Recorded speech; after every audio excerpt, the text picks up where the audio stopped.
Hello and welcome to Run It Back on the Raptors Republic Network. I'm Sophie Shake here, joined by Kyle Ramnarine and Cody Wiles, and we have returned to chat all things basketball. We won't just be covering the Raptors this week. We'll also be talking CBL hoops. The first 2 weeks of the season are in the books, and obviously the NBA playoffs are well underway. But before we get into that, how are we doing, my friends? Kyle, how have you been? Been good, bro. Been good. Enjoying some CEBL hoops. The Bandits have been dominating. Hell yeah. Getting into a little bit of the draft talk about the Raptors, number 9, number 39. Nothing too crazy. The playoffs, though. The playoffs have been wild. The Pacers and Knicks. How you guys been liking that? Sophie must be loving it. He kind of has been on the Pacers bandwagon, and they're looking pretty good. Looking pretty good. Yeah, look, we're going to talk a lot of basketball here. Obviously, the NBA playoffs have been fun. I'm sure we're all going to have some crazy takes on it. But before we get into it, please make sure to like this video, hit that subscribe button as well so we reach as many people as possible. But with that being said, boys, let's get right into it. And obviously, we have to start with some Raptors talk. And we're creeping closer to the draft. At the time of this recording, we are exactly 1 month away from the NBA draft happening, and not too much has changed for the Raptors. We're still at pick number 9, obviously barring any trades or anything that happens. I personally don't expect much of that from the Raptors. But boys, it's been interesting with this conversation when it comes to the Raptors being a number 9. I feel like there's been more chatter recently about this idea of maybe when you look at the draft, the philosophy shouldn't be filling a need. I know there's a lot of people who do view it as best player available, but I think Kyle, you've mentioned prior that filling that backup center role is a priority for this team, which I think we can all agree it is. But I think it was Samson Folk from Raptors Republic who actually tweeted it, where he said that I don't think that you take a center with that pick unless you're so convinced they're going to be a superstar or somebody worth that pick. It might be too rich of a cost. Instead, you look at free agency, trade, and whatnot. So I guess just for starters, I wanted to get your guys' opinion. Do you kind of fall in that camp? I think, Cody, you tweeted something similar where you're kind of starting to lean that way. So maybe looking away from your Dare Queens or Come On Malawatches potentially and kind of looking elsewhere because of the offerings this draft has? Yeah, it's more so to me about the players that would be the players that are available at 9 at the big position and the players that are available at 39 as well. It's again, you could talk about the philosophy part of it as well, but I also think it's the main part to me is I just wouldn't necessarily love any of the guys at 9, and I think if you could in a perfect world draft one of these guys, later lottery, mid, late teens, something like that would be a bit better. But that's just, I don't think that's where they're going to go. And it was a great point that Samson brought up. You just got to be sure. And bigs have gone around that area over the last couple of years. So it's just where Toronto has those guys on their board. Malawash is a better fit than a Derek Queen or Colin Murray Boyles, if you're calling him a big, which he is just a very undersized big. Or even Thomas Sorber is somebody I like as well, but might be a little rich at 9. So it's just more so about the players specifically at 9 and 39 rather than the overall philosophy for me, but I do see both. Yeah, that's fair. Kyle, what do you feel on that? After seeing Samson's tweet and, even doing my own research yesterday around 39, I'm kind of leaning more into we really don't have to draft a big, even though I kind of said it last week.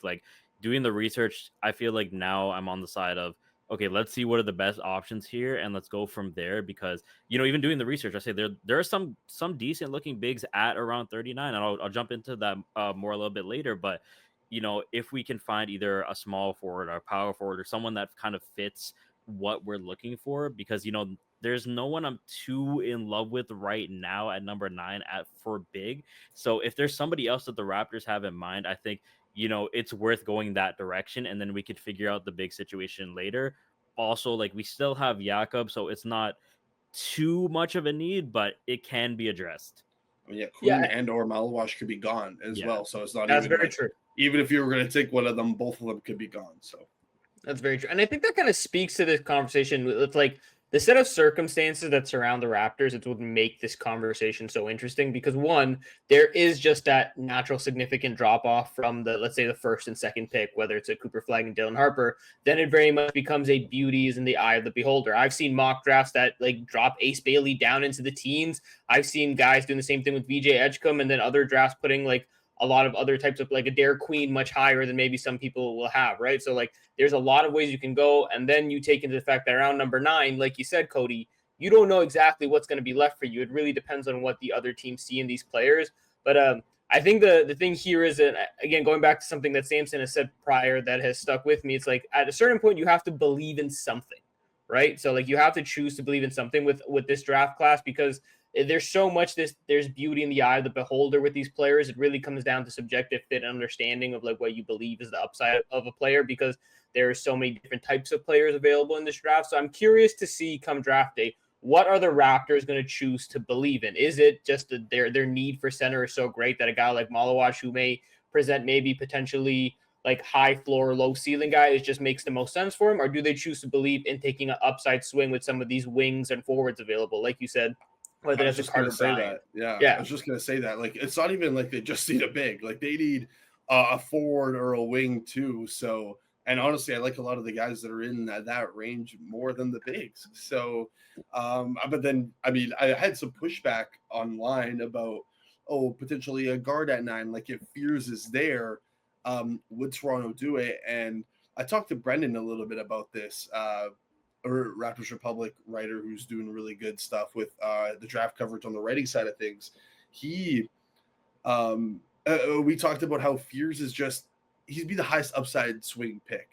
It's not like the Raptors need a guard, I guess, per se, but what he brings with the rim pressure and the just potential overall upside to be a creator, that's what the Raptors should be taking a swing on, even though they don't need a guard. But I think it's just best player available. I don't think Toronto's in a position quite yet to be well. If Fears is there and we think Fears is better, but we just see the big, so we're going to take Malawash. Like I wouldn't agree with that assessment if that's what they did.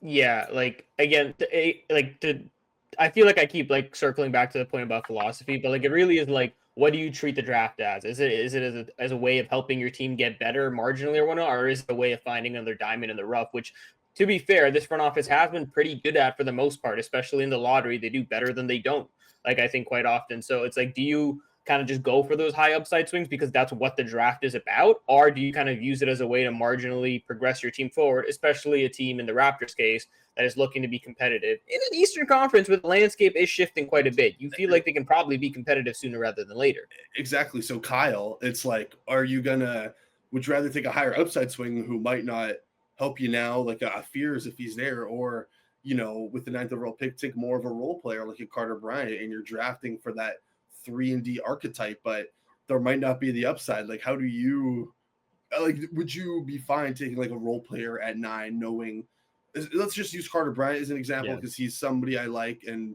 somebody who we all have notes on here. He doesn't have much handle, much self-creation ability, but he defends his off, a really good defender, and he can hit some shots. So is that like, what's your philosophy when it comes to, you're drafting in the top 10? Are you just highest upside, biggest chance to become a star regardless of position, or are you just trying to draft an archetype? I think for me personally, I would take higher upside. I know my webcam disappeared, but I'll go ahead. So just keep running. I'll still go ahead. But no, I'll take a higher upside personally, because I feel like the Raptors, we have role players that we can develop, like, even in the G League as well. We have a top 10 pick. We don't get these often. I feel like, go ahead, best player available. What can they provide? Let's see what they can provide. I trust our Raptors development team as well too. See how the work they've done with Grady, with Scotty, with even Jacoby Walters. So for me personally, like I said it before, I've looked at Samson's tweets, even doing my own research. Like, we can fill those role player needs later, but we should make the most of this 9 pick while we have it. Yeah, I think it was something you mentioned that people have talked about it, but I think it's worth reiterating the fact that like the Raptors by their own understanding, I think, aren't trying to be drafting in this position anytime soon again after this. Like ninth or being in the lottery, like by all accounts, they're trying to be competitive again. So they're probably not going to be drafting this high in quite some time. So if that's the case, then like to your point, Cody, maybe high upside is the biggest thing to look at. And that's how you kind of go from here, because you can consider draft and stashing a guy because you know you're going to have some like runway here to work with. So I'm interested to see what that case is going to be like for them. But in the meantime, Cody, you mentioned Carter Bryant. He's one of the names that pops up as a potential option. I know we've talked about Malawach, Queen, Fears. I even brought up Jack Jonas previously, but like I'm kind of curious to know what other names pop up in this time between then. So I guess we can go back to Carter Bryant a little bit if you have any other notes, Cody. You were very early on the Carter Bryant hype train. I keep bringing that up to give you your just due here. But if there's anything else on Carter Bryant you want to point out, like I think for me the biggest question that I want you to kind of try to like help me understand is like the numbers production wise aren't that they don't stand out all that much, but it seems like the film is really doing a lot of the talking when it comes to Carter Bryant. Like why do you feel like there's going to be success to that translate? Yeah, I mean, it's just because he barely played. You know what I mean? Like at 19 minutes a game, he only had a 16 usage percentage, one of the lowest among high major freshmen, 48th. But all the underlying numbers and the film look really good. Like especially like defensively is where he stands out. Arizona asked him to do so much. Like he's either that low man sweeper, he was guarding the point of attack, like. He did a lot of different things. He's a great athlete, tested really well at the combine, horizontally, vertically, really good vertical pop. Like especially on those like weak side rim protection, like he can help protect the rim. Like we're talking about the Raptors needing a big. Carter Bryant can kind of provide some things that a big would want that not necessarily some of the bigs of this class can do. Like Carter Bryant could be a lob threat. You can throw the ball up to Carter Bryant. He's athletic. He's very athletic, and he's going to go slam that thing down to help provide some use for him on offense. Obviously he can hit a three. He hustles, man. Like he has a great motor. And yeah, the shooting's there. The numbers are all right there. So I think he shows flashes of playmaker too. I think there's obviously a lot to be desired with the self-creation and handle, but I think he's going to be a positive defender day one in the NBA. I think he's just too physical, too strong, too athletic, and too good on that end. He makes too many plays on that end to not be. And then offensively, as long as he can hit his shots, they can help develop him. He's still young, and he hasn't necessarily got a lot of reps. So he's become one of my favorites. I know there's a lot of Carter Bryant on the channel right now. Yeah. So a 9 might be a little early, but yeah, it just comes down to what do you want out of that 9th overall pick? Are you fine with a role player at 9? Because that's probably what Carter Bryant is going to be. Yeah, I feel like the Raptors community goes through like waves when it comes to prospects. There was a lot of Malawach hype for a long time, and I still think there is a big, strong camp for Malawach. But the Carter Bryant love has really picked up recently and really kind of like enamored a lot of people, especially because, again, a lot of these wings and forwards have really started to get some more shine post like combine like stats and post stuff. So like I'm curious what that's going to be like there. I have another name I wanted to mention, but Kyle, I'll quickly turn to you. Is there anybody else that pops up to you at all? For me, for 9th, I wouldn't say too much. Like, I feel like we really, like covered all the main names that I've been looking at personally too. Like, as I was gonna say, like we've talked about Malawach, we talked about Carter Bryant, and those what I've been kind of eyeing. For me, at least, I want to like dive in. I know we're gonna do a little bit later, dive into the 39th pick. So I'll let you go ahead with who you've been looking at. Yeah, so a name that I've seen popping up as well is Rasheer Fleming. And I want to shout out Nesta, who is a devout Raptors Republic community member. He is like, God, there's a Rasheer Fleming fan club, and he started it. He's the founder. Is president, co-owner, like owner, founder, everything. Nesta, shout out to you because, like, truthfully, he's been very high on Rasheer Fleming for quite some time. And I'm very enamored by Rasheer Fleming's combination of just physical tools and just the way he's able to move at that frame. So he's 20 years old. He's 6'9". He's 230 pounds. You see it here. He's 7'5" wingspan, 9'1" standing reach. And his production in college was, in my opinion, like pretty positive. Again, about 15 points a game, 8 rebounds. You're looking at basically 3 stocks. And then I'm a very big proponent of his jump shot being able to translate to a certain degree. He shot 39% on about 4.5 threes a game, 74% from the free throw line. Looking at his jumper too, I think it works really well. It's not too slow. It's not too stiff, in my opinion. So I think Rasheer Fleming is a guy who just like when you look at high upside swings, I think he presents perfectly for that kind of like swing if you're going for it. Maybe 9 is a bit too rich depending on how much you're really into him as a prospect, but like just his potential as a wing forward defender at that size and frame, especially against other 3-and-D type of players, I think he'll be a lot bigger. I think he'll be a lot more physical. He's going to be an NBA ready body. And then if he can do things like he did in college where he was pretty low usage as well, kind of like Carter Bryant, but he was extremely efficient with that usage. Like I think that could fit perfectly for the Raptors because we talked about it. We don't necessarily need a guy who's another ball handler or a guy who's going to kind of need to play make a ton. It's somebody who's play finishing, working off Scotty or Brandon Ingram. So I think having the versatility of him as an option there. And then like, if you look at similarities with a guy like Jonathan Mobo, sure, but I think Rasheer Fleming is so much further along when it comes to jump shot and offensively. So I think there's just a lot more there. He does lack a handle and just questions about his playmaking. But I think, this, again, if you look at a guy who, like you said, Cody, is going to be fitting a role for this team, but then has the high upside potential to kind of go further than that, when you have that combination of physical tools and just movement, I think it really speaks well to that positive aspect there. Yeah, I like Fleming. It's a little rich for me, and just the biggest questions I have, is like overall, what's his offensive game look like? I love the length though, and is the shooting legit? Like, in his first year, as his freshman season, shot under 30% from 3 on 2.5 attempts. He's gotten better every year. I'll give him that. He took a big jump this year. Last season, 32.4% on 3 attempts per game, and then like you mentioned, this past season. 39% on 4.5 attempts. The free throw percentage has also jumped up. The shot looks fine. So I think he's just legitimately made strides, and this isn't like a fluky year or anything, but just worth noting, I would say.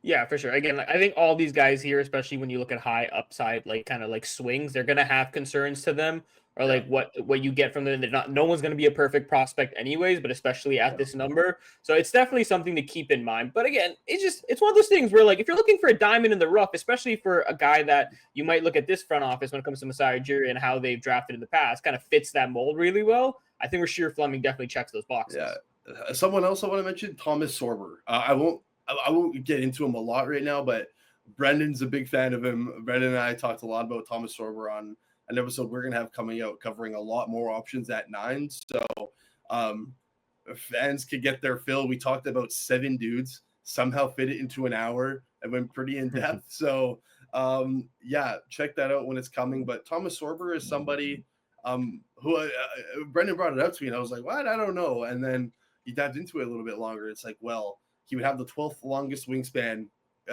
in the NBA once he joins at 7'6". He can do a lot of the traditional 5 things while being slightly undersized. He measured in at 6'9 and a quarter, so he's a little small. He's mobile.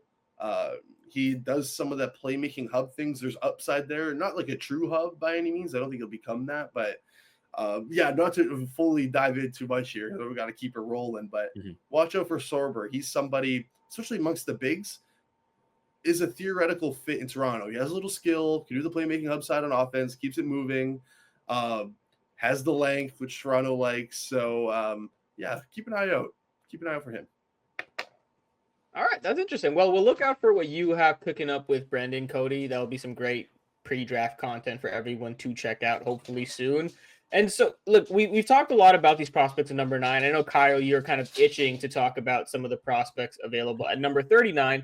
And let's just assume here for the sake of this exercise, the Raptors kind of lean away from that backup center role when it comes to the 9th pick, right? They look at kind of maybe making a swing for that or addressing that later on. You can look at a free agency as a possibility. There are some names that pop up there that they can kind of use. And I know if you look at what Sampson has mentioned in the past, he's like really good teams. They address that usually through free agency on cheap contracts. I think there's a larger conversation there where the Raptors still probably aren't going to be able to compete all that well when it comes to free agency. So in that breath, let's look at number 39 and possible names that may pop up for you guys when it comes to whether addressing the backup center role, or if it's another like position altogether. But Kyle, let's start with you. Like, what's a name that you think the Raptors could take a flyer on when it comes to 39? Yeah, so this is where kind of my perception kind of changed on the draft when I was looking into who we can draft here, because there are some solid bigs over here at the 39 spots, and I'll just throw it up right here. One of them I noticed was Ryan Kalkbrenner, and he was actually really good. And for our fans watching here that don't know too much about him, I'll give a quick little rundown into him. So 23 years old, so he's a little bit more experienced, 7'1" with a 7'5" wingspan. He is a 3-time Big East Defensive Player of the Year. Ooh. Excellent shot blocker, 2.7 this year, and I think last year it was around 3.1. And this year he also averaged 19.2 points, 8.7 rebounds, shooting 34% from three and around 65% from the floor. So overall, like, from what I've seen and things I've watched about him, the only cons about his game that people have noticed, he's not really, like, his defense is great for inside protection, things like that, but for moving his feet and his lateral movement, they've kind of noticed some things there as well. And he's not able to create his own shot. But I feel like for a team like this, they do say he is a lob threat. He can shoot from the perimeter, and I feel like that does check a lot of boxes for what we're kind of looking for. Like, he doesn't have to be the best passer in the world, or he doesn't always have to be like a Jokic, like, especially if he's working that pick and roll with someone like an IQ or a Scotty, especially if he is a lob threat. And being more experienced too as well, like seeing what he can do, seeing his defense, and I feel like there is a lot of upside with him as well, especially considering how high his defense is on the inside. He can shoot the ball, like he can catch lobs. They're saying the only thing too as well, he's not that athletic, so for him jumping up and down a little bit too as well could be a little bit of an issue. But for a 39 pick, like, this isn't bad at all. Like, this is something I wasn't expecting to see at all. Hey, he might not even be there at 39. Yeah. Another big we're also going to talk about, I think, won't even be there at 39 either. But I mean, Kalkbrenner was very impactful. He had the third highest block or BPM amongst any player last season, only behind Cooper Flagg and Janai Broom. Ever heard of them? I love the potential to shoot it. Yeah, the movement scares me a little bit. He shows like these weird flashes of like really fluid stuff, and then the next trip down or the next defensive possession, he looks like he's 7'1", which he measured in the second half of the combine, moving around a bit.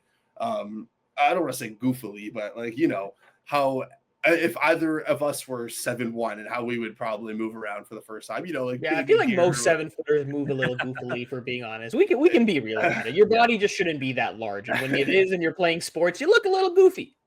Yeah. So, anyways, he led the Big East in rebounds at 8.7 and in blocks. He's led the Big East in blocks for 3 straight years now. That's his calling card, right? Protecting the rim. So, and then he's going to offer that vertical space, and he's a pretty cut and dry player. Super experienced. You know what you're getting. I don't know how much more there is to develop. There's some injury concerns, I believe. I believe he's been hurt to some degree a little bit. So, but yeah, cut and dry, potential to shoot it potentially. But yeah, it seems like a solid end of first round, early second round big that if they fall to 39 and the Raptors haven't addressed the big position, would love. Okay, look, Cody, I know you're about to poo-poo this and say the guy's going to be gone, and he's probably going to be gone when we get to number 39, but the draft is about dreaming, it's about hoping, and here I am hoping and praying that if Maxime Reynaud falls to number 39, I think would be a lot of fun for the Raptors to consider. He had a phenomenal combine, by the way, especially in the actual scrimmages, which is another reason why, like Cody's saying, he has really just jumped up draft boards, and people really see him as a late first round pick at this point. But look, 7'1" wingspan. He's 22 years old. He was at Stanford. He's a bit older, yes, but he has a very filled out frame at 240 pounds. He's a 9'2" standing reach. Obviously very productive in college, 20 points, 10 rebounds. He's not a playmaker by any means, but like he had 1.4 blocks.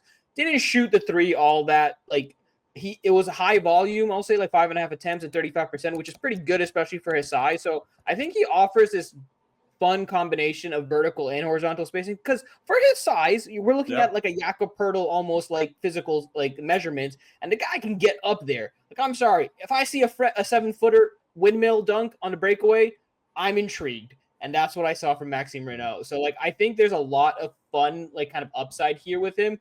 Like Kyle mentioned with Ryan Kalkbrenner, and with any, like, large 7-footer who's coming to NBA, there is questions about his defense. How can he deal with the physicality and movement? Again, going back to playmaking, decision making, he doesn't really, his assist to turnover ratio wasn't all that great. I wouldn't say he's a strong decision maker. He does try things, which to his credit is a good thing, but like there are going to be questions there. But I just think like if you look at kind of like the physical, again, I keep going back to physical tools, and that's what the draft is about, is kind of projecting based on those things. I think there's a lot of high upside there, and he seems like a very fun player. And the last French 7-footer we saw in the NBA, he's doing pretty well so far, if you know who Victor Wembanyama is. So, like, I'm not saying he's going to be him, but I'm saying he's just going to, like, he comes from the same tree of development. It could be a really fun idea for the Raptors if he fell there. Now, Cody, tell me why I'm an idiot. No, I don't want to be the stick in the mud, but it's just because I think we can all agree he's a really good player. Like, he's going to come in and make an impact on a team, like, immediately, I feel. It's funny. So, he took about 5 more shots this season, and they all came from 3, basically. So, he was averaging like 1.5 3-point attempts throughout the first 3 years, and it jumped up all the way to 5.5 this season. Yeah. Which, for comparing it to Kalkbrenner, is around that 1.5, shooting around the same percentages. Kalkbrenner Reynaud saw a little bit of a dip in his 3-point efficiency this season, just under 35%. But again, he's taking quintuple the amount of attempts as Kalkbrenner, or as he's never really had before, over double. So, yeah, Kalkbrenner's a better defender than him, I think, just generally for rim protection. But I think Reynaud moves better. He has a more diverse offensive skill set. I don't know how often he's going to be able to post up. He shot about like 47% from the field, which for a 7-footer, you don't really love that number. But like you said, he was really kind of falling in love with that 3-point shot. Yeah, that took the first 3 years he was at 54, 54, and 57. So, dropped down this season, but more diverse offensive skill package. I think he could. I have no problems with the shot. Like, even if he's only taking 3 in the NBA, maybe that comes back down. He was at 36% last season on 2 attempts. So maybe that's a more realistic sort of thing where he can be maybe a bit better. But I like him as a player. I think he's a first-round pick, though. Not to be the bearer of bad news, but Kyle, what do you think? Yeah, like overall, I feel like he has a lot of upside there. So I honestly, I don't want to like come down on Zolfi and say, yeah, he's gone. But it's like dashing my dreams away. It's fine. It's like Zolfi said, we're here to dream. This is what the draft is for, And it was like the way you pointed out, Cody. It's impressive that he shoots quintuple the amounts of that Kalkbrenner does, and he's still making them at like around the same rate. So this is what I'm saying. Like, I feel like he's just too good to drop that low in the draft. Like, hopefully he does. And I wouldn't mind, the Raptors picking up. Yeah, there are some questions about, his defense compared to a Ryan Kalkbrenner. But overall, like, I feel like if he's there, you got to pick him, right? Like, I feel like he'd be one of the best selections around there. Oh, yeah. Okay. Since that is not as realistic, let me throw out another name that is seemingly more realistic for the Raptors at 39. I think I've seen this player mocked around the 40s for the most part, if I remember correctly. It's Hansen Yang, international player from China, 19-year-old. He actually turns 20 on June 26th, so the second day of the draft. So if he is getting selected there, happy birthday, Hansen. You're now in the NBA. And look, he's another very fun, young, interesting player. 7'2". It's a bit bigger in terms of like his physical body. He's 253 pounds, 9'3" standing reach, 7'2" wingspan. Again, internationally in China, he did play a lot more and has a lot more pro experience. He played around 50 games last season, 16 points, 10 rebounds, 2.5 assists, 2.7 blocks, just under 30% from 3. I wouldn't say I'm kind of leaning too much on his offensive, potential as a scorer. I think he has intriguing positives there, but for the most part, I think I'm really intrigued by him as a playmaker. Obviously, 2.8 assists isn't all that intriguing, but if you look at him at the draft combine, some of the reads he was making and some of the passes he was making were just a lot of fun to watch. And the biggest thing for me was he is a little turnover prone because of it, but when I see a young player kind of trying those things and figuring them out, once the speed of the game kind of catches up, which it probably will with time and experience for the most part, you kind of see some of those mistakes decreasing. So him trying these things, I am very intrigued by. There's questions obviously about that jumper. I'm not sure if I believe in it just yet. He shot 68% from the free throw line as well. He only attempted around a 3 a game, so there's not really much there. He obviously, when you look at combine stuff, it can look fun and look nice. I think the jumper's still pretty slow for the most part. Obviously, it doesn't look physically all that bad, so we'll kind of see where it goes from there. But I'm just intrigued by him as his favorite player growing up was Jokic, I'm pretty sure. He kind of models his game similarly, where he just loves to kind of make reads and love to pass the ball and work off of that. So I'm intrigued by that. There's obviously questions about, can he keep up laterally in the NBA to kind of continue to make use of that height, especially when he gets switched out. You saw some of that in this combine footage as well. He wasn't really able to keep up on those switches. But I think there's, again, a ton of potential. He played in NBA Summer League last year with Team China. Averaged 10 points a game on 64%, which I think is kind of interesting. Again, these aren't NBA like caliber guys per se in summer league, but these are like, again, experienced players playing really hard for an opportunity. So I think for him to kind of keep up there at that time at being just 18 years old, I think kudos to him. So I'm very intrigued. And I think if a Maxime Reynaud is gone or Ryan Kalkbrenner, I think Hansen Yang is another guy who kind of just projects to have like a lot of physical upside to him, that if he can kind of get the IQ and the other stuff alongside it, it can be a lot of interesting. Yeah, I think you laid that out really well. Like, you've seen the sort of processing that he can make he measured in at 7'1" without shoes. So, in shoes, he's going to be that 7'2", 7'2.5", what you have it. I don't love the almost neutral wingspan. That's kind of not concerning, but because it's still a 7'2" wingspan. But I mean, him and Kalkbrenner measured in it the exact same, and Kalkbrenner has a 3.25 inch longer wingspan. For sure. Yeah, I mean, over the last year, per Jonathan Gavoni, he like completely transformed his body. So put a lot of hard work into that body. Like you mentioned, he is a bit more physical, imposing than the other two we've talked about. And yeah, there's upside everywhere. Workouts are going to be big for him. How he does the workouts, what the team looks like. I'll be interested to see if Toronto brings him in and who Toronto even brings in. Somebody by the name of Cody Wells has a tracker up on Raptors Republic, so feel free to check in there. I'll be updating that as much as I can with everything that comes out. But yeah, workouts will be big for him, but intriguing. He's very intriguing, that's for sure.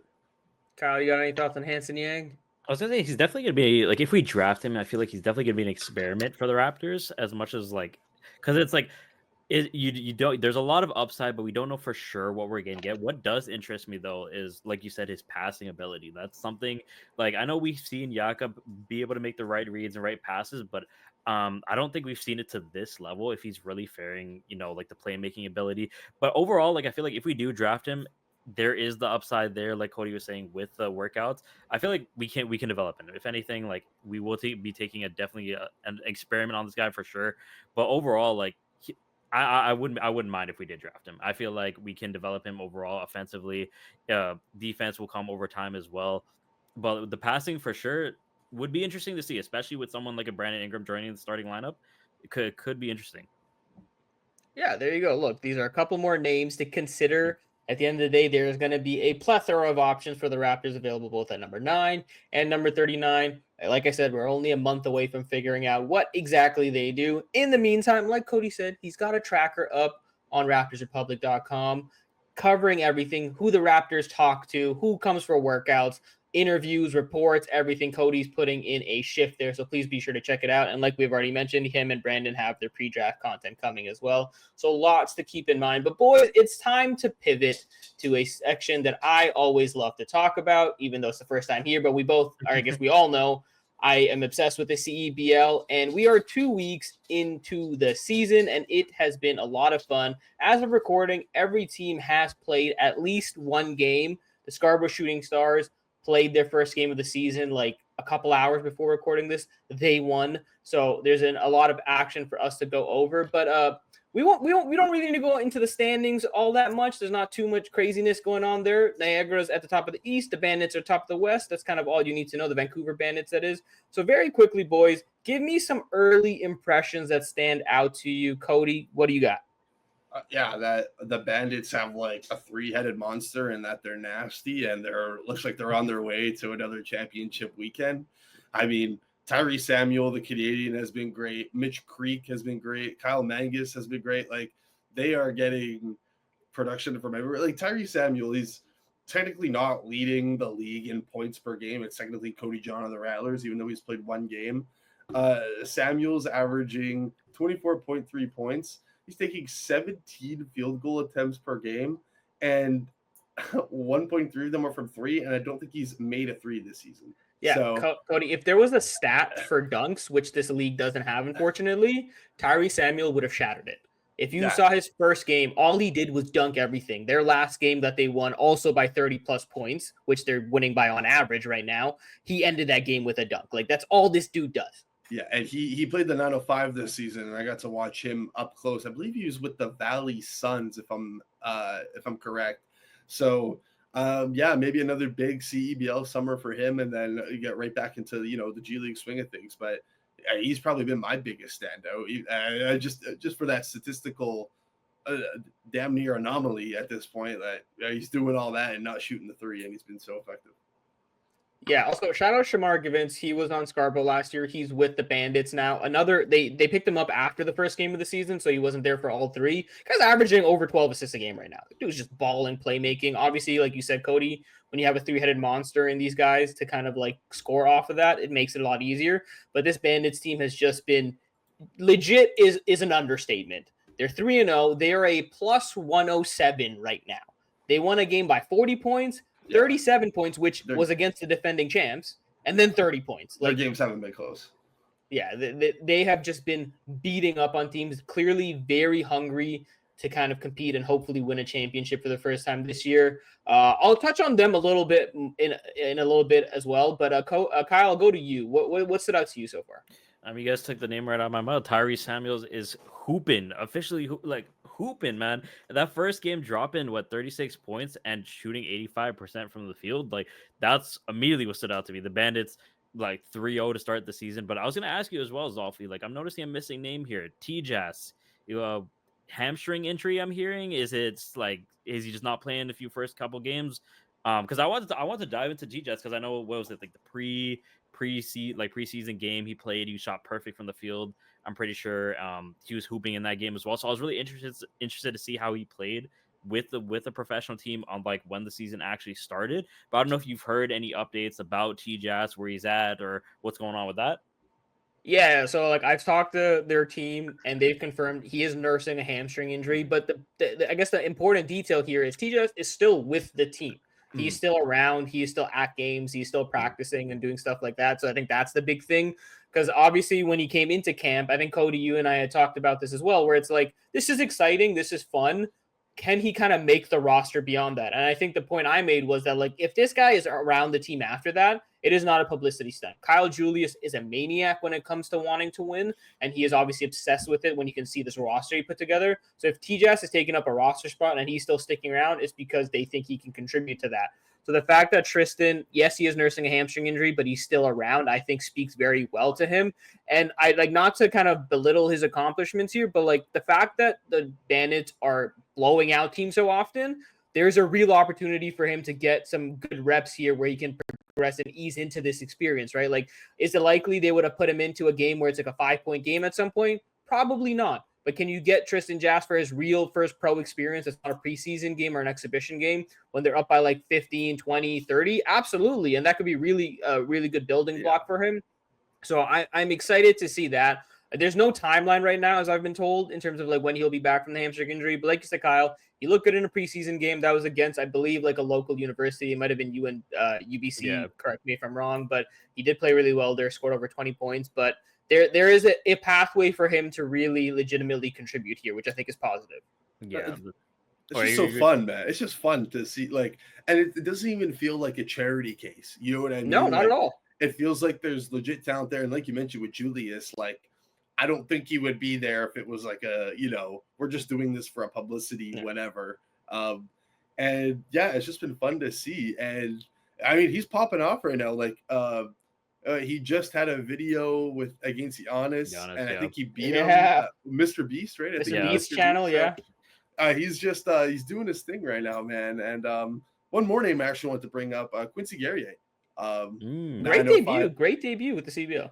A 905er this past season, now with the Montreal Alliance for the summer. In 32 minutes, 21 points, shot just under 57% from the field. What intrigued me was the 43% from three on 7 attempts. He went 3 of 7 from distance, and then he grabbed 10 boards. So, hey, he's shooting that three. That's kind of the thing. I mean, you talk about a lot of role players like that for NBA stuff, right? But I mean, Quincy would be, for Raps fans, somebody to keep an eye on, because I think he's a name that they could bring back potentially for a training camp or 905 again to potentially earn another contract later down the line. I think he's still in play there, especially obviously being Canadian. I think there's still mutual interest there. And based on my talks with him and everything, like, it seems like he really enjoyed his time playing in Canada again. So yeah, keep an eye out for him. But he's standing out athletically, which is what he should be doing. And that 3-point shot, if it develops, I mean, 3 of 7, that's a good start, because he didn't necessarily shoot it well with the 905. So something to keep an eye on. It's a lot of fun to see Quincy succeed, because, like, I think Cody, you and I talked about, even Kyle, like, we talked a lot about during the 905 season with how much roles shifted. He was one of the guys that ended up really sacrificing in terms of just minutes and production, especially all the time. 100%. And then I remember we talked a lot about with Coach there, and he just mentioned how, like, Quincy is just such a leader. He's always ready. He was always taking part. Even when he would be leaving for his Canada duties and coming back, he would find a way to contribute and be a part of things. And then now playing with Montreal, which is his hometown, like, he's playing for the Alliance here. He must be loving that. He must be ecstatic. He is, again, he gets to be a leader, like you said. And this, now playing with these guys, he gets to really kind of show a bit more of his game and have more of an opportunity. By the time this comes out, this game will have already happened, but a very cool opportunity for him and the Montreal Alliance. They are playing against the Ottawa Blackjacks at IGA Stadium. If you're not aware, that's an outdoor stadium, right? Like, literally, as we're recording, the game is happening. It's the first ever 5-on-5 outdoor game in Canada, a game of basketball, that is. So him getting to be a part of that with his hometown, there's just so much opportunity here. And I just wanted to say that to also highlight the very, very cool things the CEBL is doing. So that is an awesome name to mention as well. One guy I want to mention that, Cody, you may recognize his name, or even Kyle, just like from G League stuff, Donovan Williams. If you don't, he played for the Westchester Knicks. I say you might remember him because the Raptors 905 did play the Westchester Knicks quite a bit. He killed them. He had a good year. He is a twitchy tweener kind of wing guard player. I kind of describe him as. He has a nice slender frame. He is back with the Scarborough Shooting Stars this year. I just watched his debut before this, so maybe it's a bit of recency bias, but he is just taking on kind of a heightened role this year with the Scarborough Shooting Stars. Cat Barber still isn't back yet, who's one of the best scorers in CBL history. So until then, and even then, I think Donovan Williams is just taking on a heightened role based on that one game I've seen and based on what Coach has been saying as well. So he's a guy who can play on both ends. He's hella athletic. When the jump shot is going, it just opens up his game so much more. But he is a very fun player who's shown it in the G League and in the CBL, similar to Quincy. You can kind of see he has kind of more runway to do things. So seeing him be a leader is going to be interesting for a Scarborough Shooting Star team that is only 2 years removed from a championship. So you kind of want to see if they can get back to that, like, championship pedigree this year. So that's another name I wanted to throw out there for now. But I'll have one last point after this, but I want to just throw it back to you guys. Anything else you want to mention? Any other impressions or names?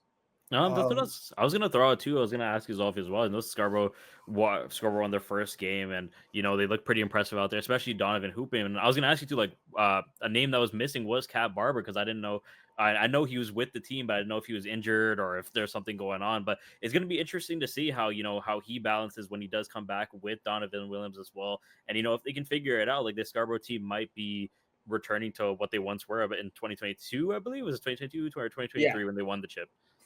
It was 23. Okay. Because that was my first year at the CEBL. So 23 was Scarborough, 24 was Niagara, and now we're in 25. Okay. So 2 seasons ago. I will say on the Cat Barber front, he is just finishing up his international commitments with the other league that he plays in. A lot of these guys are going to be a very similar story. If you look at the Niagara River Lions, a name that I was going to bring up later, and I can bring it up now, Omari Moore, who we're all familiar with as well, who played with the Raptors 905, had a very good time there. Same thing. He is signed with the Niagara River Lions. He is coming back, but a lot of these guys are finishing up their international commitments.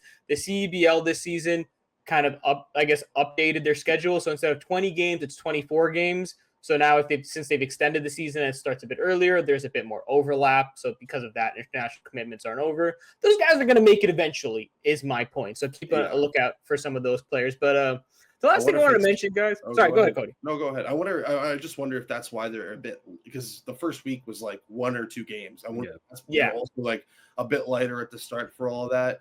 But yeah, it's last thing I'll say, and that you could go Z, is nice to see Donovan continuing to build off that larger on-ball commitment that he did in Westchester. And yeah, I really like that Scarborough Shooting Stars team. I mean, Hassan Ward is somebody who again was playing in the G League last. He's with the main Celtics. He's a big dude. Blocks everything. That's about that's his main thing. And then I like players like Jaden Campbell and Yuri Collins too. So I think Scarborough is they're gonna be a decent team this season. Yeah, Scarborough's gonna be fun. They run hard and they like to shoot a lot of threes, which is an exciting brand of basketball. So it's gonna be fun to see them again. The last thing I just wanted to say is that, like, based on a game this week, the Bandits and River Lions, they had basically their championship rematch. And again, the Bandits did win by 37, so it wasn't exactly close. But I am very okay with the idea of a Bandits and River Lions rematch in the championship final. And I know that usually sounds boring. The reason why is that, like, aside from that, for lack of a better term, shit kicking, the Niagara River Lions are 3-1 right now, but they are not at full strength. Like I mentioned, Amari Moore is not there. Nathan Kao and Javon Henry Blair, who's Canadian, actually they're both Canadian. They're not with the team yet either. They were both on that championship roster last year. They're both key contributors. Eddie Ekiyor is injured right now, who's a very fun 3-and-D player. I think he's highly underrated in this league. I think if you ask Niagara, they'll say he's one of their most important players. He's, again, like I said, he's injured. He's not there right now as well. I don't know the status of Khalil Ahmad right now, who's like basically their best scorer in franchise history, former MVP. If he's back in the mix, that adds a whole new element to it. And Ahmed Hill, who is the all-time leader in CEBL scoring, he joined this team in the offseason. Imagine that, adding that guy to the championship roster. And he's still acclimating to playing with these guys. So safe to say there's a lot that this team is figuring out. They did get beat up by the Bandits, but I think this team very much recognizes that this wasn't what they're going to be like if they face them again. And Coach Rasso, he was feisty talking about it too. When I talked to him post-game, he basically said, we're going to be ready and we're going to see them again. Like, he was very confident in that. And basically towards the end of that game, not that the Bandits didn't take care of business. Again, they won by 37 points, but there was still some moments there in the fourth quarter and target time where the Niagara River Lions were kind of catching up. And basically Coach Rasso after the game was like, I saw what I needed to see. That favored us.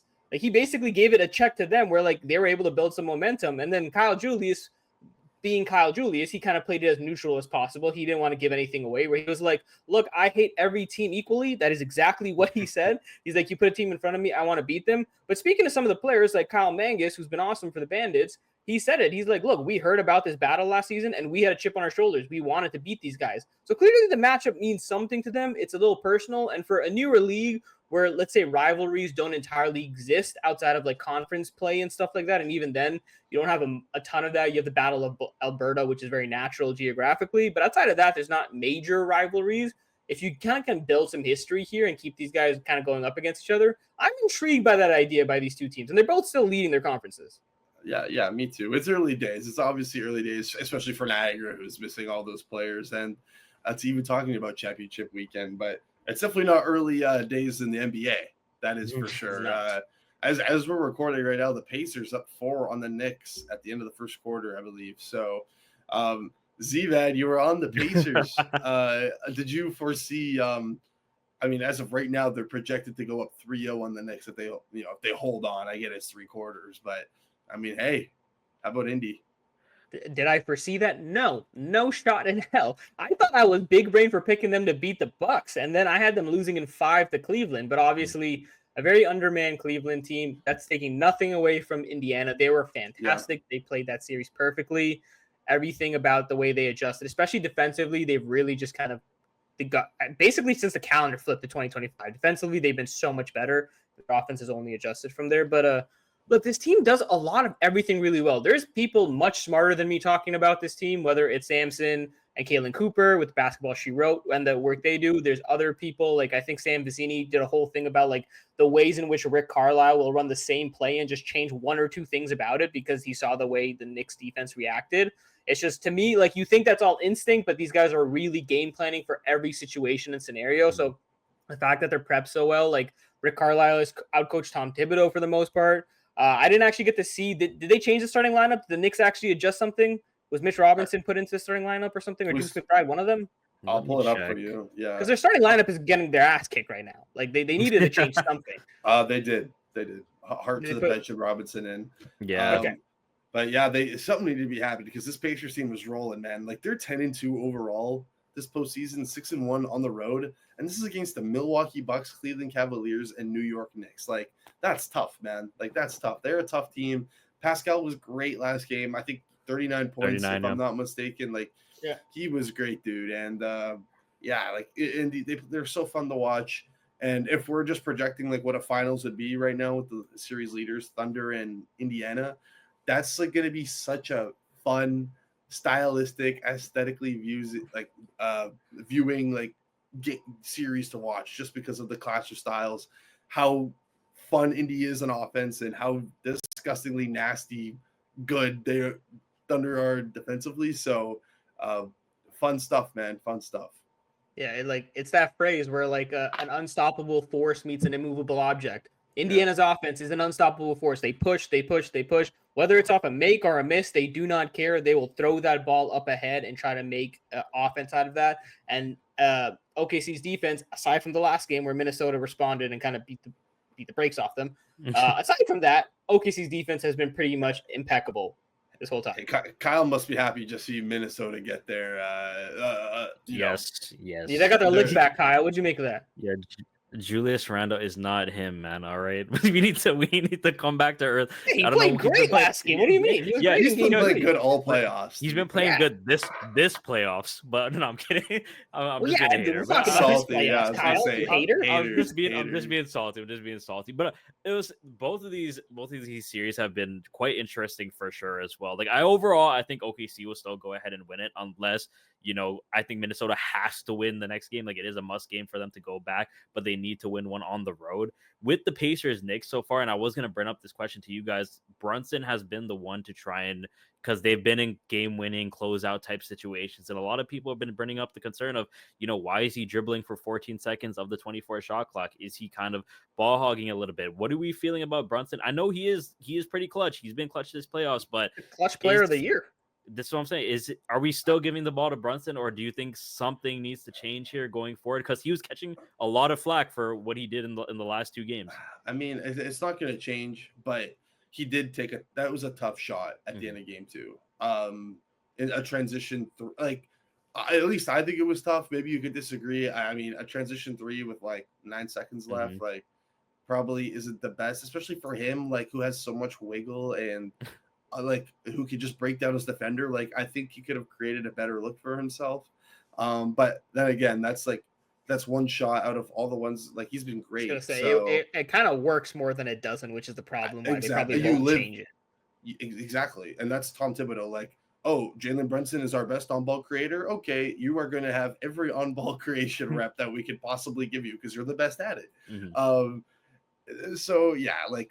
Obviously, I think you have to live and die with it, but he did take a bad shot, and but I don't think is it his fault they're down 2-0, or is it just because the Pacers have just been better? Yeah, I think the Pacers have been better. We've seen it time and time again with the Pacers coming back with less than 30 seconds in the fourth quarter, less than 50 seconds in the fourth quarter. I mean, Halliburton's been so clutch. That running away from the basket and then shooting, that was pure insanity. That was by the grace of God, that way that ball bounced. That was the heavens above directing that basketball. That's some Kawhi shot. You just know when it's going in, bro. Bro, the way it bounced, it bounced out of the frame. You know how wide a broadcast angle view of a basketball court is? That's a good point. That was ridiculously high. Yeah, it bounced out of that frame. Like that was, again, by the grace of God that went in. But look, maybe the Pacers have just been given divine intervention, and that's why they're winning the series. I think that would be taking away from them. I think going back to like the Knicks, if we're looking at things to kind of like look at, it's defensively, they haven't been consistently on the same page for a team that was starting to figure things out defensively against Boston. But we figured out that it's because like the switch stuff can work with Boston because they don't pass the ball nearly as much as this Pacers team does. This Pacers team, like, they just do not turn the ball over much. They move it like crazy. And then when you put Cat in positions where he has to make decisions in real time defensively, especially on screens, my goodness, it just doesn't work. I'm sorry. Like, he's just not a good defender in those situations, unfortunately. Yeah, great point, Z. And then if you want to nitpick Brunson anything, it would be the defense. And it's like it's been the biggest concern with them all year is, okay, well, Cat at your center, there's a reason why he was playing power forward for a lot of his career.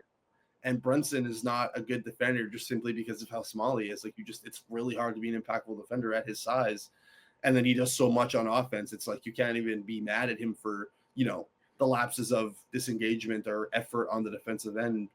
But yeah, man, like and the Pacers are exploiting that. Like, so That's I don't know how it gets fixed. Maybe Tom cooks something up, but the players that are going to be playing 40 minutes a game are I think they're going to continuously get cooked. Yeah. I'm kind of curious to see what Mitchell Robinson does. I had him as my X factor coming in because he's just his physicality. That's the change I guess I made. I forgot they did that. Yeah. So they did that, and I think a big part there is it can help them win the possession game, which will be important. When a team is running out on you so much, if you can kind of grab those extra opportunities, it gives you some chances to slow down transition and slow down all that speed. And again, you just can win the possession battle that way and hopefully get yourself back into it. I think it was Caitlin Cooper who said that the Pacers are just going to put whichever one Cat's guarding, whether it's so whoever is not with Mitchell Robinson, so if it's Miles Turner, Pascal Siakam, the other player is just going to put Cat in a switch. So we'll see how that goes. There's the option to then try Deuce McBride because then Nembhard very likely has to guard him up to like one-on-one versus him getting to kind of roam around and playing help. So we'll see if there's another adjustment there. But the one thing I wanted to ask you two, what has surprised you more? Like, let's say Mitchell Robinson, his effectiveness, and now starting are Terrence Shannon Jr. stepping in game 3, scoring 15 points in 13 minutes and outscoring everybody on Oklahoma City. What the hell was that? Yeah, Kyle, where did he come from? That's what I was saying last night when I was watching the game. I said, who? But, it's the team's jobs, especially when you're down 2-0. You got to try something, right? You got to try something that no one will see coming. And it worked. It worked out well. They dominated. And talk about home court advantage, man. All their bench players cooked. But also Naz Reid came up big for the team as well too. They need these guys in order for them to even have a chance at beating OKC and their stifling defense. They need these guys, the bench, to produce. They need guys like Naz Reid to show up. They need all their guys to come full force because if they're not, they're not going to win this game with just Ant Edwards going out there and scoring 40. They need Julius Randle to show up. We need Gobert to not be an offensive mastermind, but just do what he needs to do what he needs to do overall. I think Minnesota can probably end up tying this series, but overall, if they want a chance at winning the series, we need these guys again to show up, and that's what stood out to me the most, honestly. Yeah, I mean, Ant did everything. His improvement as a rebounder. Like he really, I know it's not the sexiest thing to talk about with Anthony Edwards. Obviously, there's a lot more fun things to talk about with Anthony Edwards, but him just crashing the boards, and then he's also taking the playmaking stuff. I feel even 9 rebounds and 6 assists. He's just doing a lot of things for them, obviously. And then Shannon 15 points in 13 minutes. How about Leonard Miller 11 points in 8 minutes? Shout out taking a most advantage of his time, and I think we all understand he has a lot more to give. I think maybe not this series specifically, but I think there's potential with him. But anyways, a 42-point win is a statement, and it's just a 1-game win, but it was so large, and the crowd got really into it. It's say what you want if momentum's real or what, but that's. I think it's obviously swinging a little bit back towards Minnesota here. Yeah, no, I think. Sorry, go ahead. No, go ahead. I don't want to cut you off, so my bad. But I think momentum is definitely plays into a factor here. You win by something 40 plus or whatever. Now, what did Boston say? Don't let us get one. Now they know they can beat you. They just have to know that they can beat you, and the confidence shoots up out of the roof. Before, if this went down 3-0, it was more than certain that this series was over. But now they know they can beat you with a statement. I think they're going to hit back harder. I think the Timberwolves probably take the next game, honestly, after this one. Yeah, you're not in trouble till you lose at home. So. Yeah, exactly. Which is why I found it kind of funny how people were ready to write off the Timberwolves after the first 2 games. Yes, it is very unlikely you come back from being down 2-0. The math is not on your side. But like you said, Cody, losing at home is usually kind of that death nail. And this team has been pretty damn good in the playoffs. I think they're 5-1 now, maybe 6-1 after last game at home this season. And they just dominated the Oklahoma City Thunder and showed that at home their bench players can step up. Like you said, Kyle, Naz Reid actually hit a 3-pointer. Dante DiVincenzo was stepping up a little bit.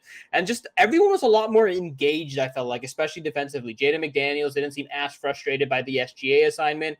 They were offering a lot more there in terms of how they even guarded SGA, throwing a second body at him from time to time. Rudy Gobert wasn't a drop constantly. He was kind of sprinkling in being at the level a bit. He stripped SGA at one point and had a transition kind of play where Shea fouled him. So I think they're starting to adjust a little bit. But I'll ask you guys this, the last question here. Between the 2 series, who do you have more faith in coming back and making it interesting? Obviously, we don't know what's going to happen here with this Knicks Pacers game. Maybe the Knicks win this one. Obviously, if they don't, it's a different conversation. But right now, do you have more faith in Minnesota kind of coming back here or New York?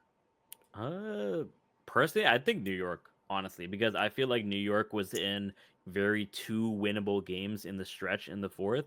Like they weren't getting blown out or anything, and it wasn't like a definite win. It was that first game was a choke on proportions we haven't seen before, and then the second game was, they just couldn't get it done in the clutch. So I think New York has a shot here. They honestly literally just have to lock in. As corny as it sounds, they just have to lock in when going into the final stretch and kind of figure that out and, like take it play by play. But I feel like, if OKC turns up their defense, adjusts, then there's not much of a chance I'm giving to Minnesota to come back. But can they win it? For sure. But I'd have to give the edge to the Knicks. Yeah, I think I agree because the Knicks were coming back in game 2. They just couldn't finish the job. I mean, I think, Zolfi, you mentioned it, like people were writing off the Timberwolves. I think it was because just the Thunder's defense looks so freaking good. Like it has all year in the first 2 games. If you would have told me that team was going to score 143 points on the Thunder in the playoffs, I would have just probably slapped you silly. I didn't think it was going to happen, but Minnesota did it. I get it. It was garbage time and whatnot, but I have pause because they beat them. They dominated them all game. So I think I would say New York though, just because they scored 88 points they only scored 100 and what is that live math 191 points total in the first 2 games and 143 in the last one. So if the offense can stay there and Anthony Edwards can continue to do everything and find his spots, then I don't know. I don't think either team comes back, to be honest. But probably not. I think again, obviously, the math says neither team is going to come back. That's boring. Let's hope for some excitement here. Look, Oklahoma City's now Oklahoma City's the first team in postseason history to win a game by 50 and lose a game by 40. Mm-hmm. That hasn't happened before. This is an unprecedented postseason. We've seen the comebacks that Indiana has made constantly. There's so much going on. These playoffs have been exciting. You just never know what's possible. I think I'm with you guys. We're in the sense that it's probably not likely. I personally just lean Minnesota here. I don't know that the Knicks have the personnel to adjust effectively enough against Indiana. Again, the cat conundrum very much still exists, and I don't know how they're going to get away from that. Are we going to turn to Precious Achiuwa to be our savior at some point? Is that what we're kind of going to lean on? And I think for Minnesota, it was yes, OKC's defense is a different level, and it'd be discredit to say anything short of that. But their role players had opportunities. OKC continued to defend how they normally do. They gave up a ton of corner threes. I think it was in game 1 where Minnesota took 50 threes, shots that are very hittable for them. They just, for some reason on the road, weren't converting how they have been for the most part. So if OKC continues to give up those looks like they kind of scheme their way of doing, and Minnesota's role players step up where they should, I give them much more of a shot to be competitive in that series. And I know their series has been so lopsided one way or the other so far, but I just think if you look at the talent and what's available to them, I have a bit more faith in what Minnesota can offer than I do New York, to be honest, based on the matchup. I think I agree. It's just the Thunder are so much, not even the Pacers are bad, but it's just the Thunders are really. They're a different level too. Yeah, I think that's just where the pause is how much do you go whatever. But good question. The only thing I gotta ask too, watching, even the Celtics series and now watching this series is, did Toronto get enough back for OG and Siakam? It's a good question. Do either of you have seller's remorse? Yes. Siakam just put up 39, 5 and 3. Mind you, they got 3 first-round picks. Was it Bruce Brown, Jordan Nwora? Am I missing anything? No, we should lead the show the next show with this. Why are we doing this an hour and a 3 in? I cannot. Brody's losing his mind here.